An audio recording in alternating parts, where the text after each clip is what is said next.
am Dr. Triveni Arun, consultant obstetrician gynecologist from Birthright Rainbow Children's Hospital, Hebbal, Bangalore.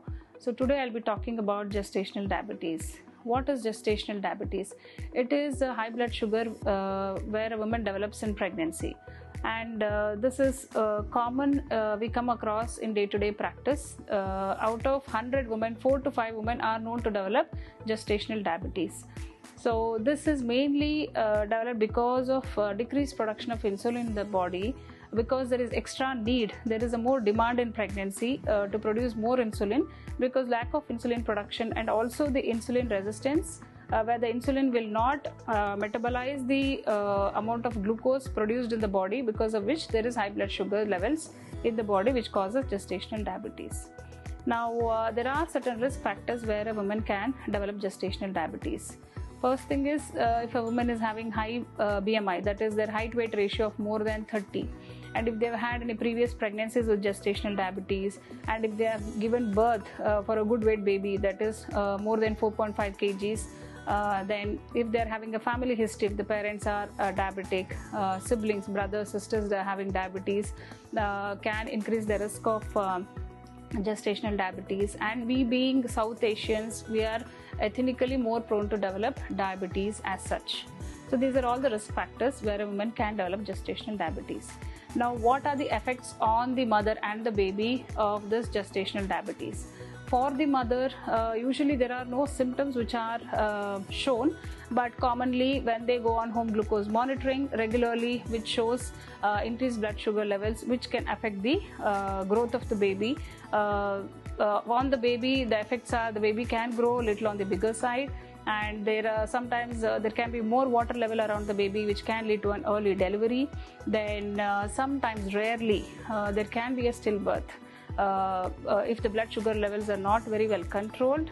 And after the delivery, the baby can have low sugars, they can develop jaundice, sometimes there can be a respiratory problems at birth. These are the effects on the baby. And what are the effects on the mother? Because of the uncontrolled blood sugar levels and increased water level around the baby, there are chances of early delivery, and also there are high chances of going for induction of labor, and also the mother going into a cesarean section. These rates are higher in a mother with gestational diabetes. And now, how to diagnose this gestational diabetes? There are certain screening tests which we do for all the women.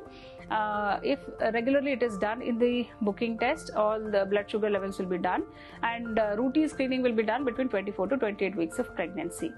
And if the woman is having a risk factors, then we do it. The screening test will be little more specialized in the early part of the pregnancy. So there is 2 ways to do the tests. One is one-step test, other one is 2-step screening test. One-step test is giving a glucose, which is called as a glucose challenge test, where we'll give 50 grams of glucose. Then it is a random test any time of the day you can do. After taking 50 grams of glucose, then 1 hour later, they will take the samples. If the levels are abnormal, we'll be telling you to do a detailed sugar test, that is the GTT test, where you will be asked to come in a fasting state, 8 to 10 hours of fasting.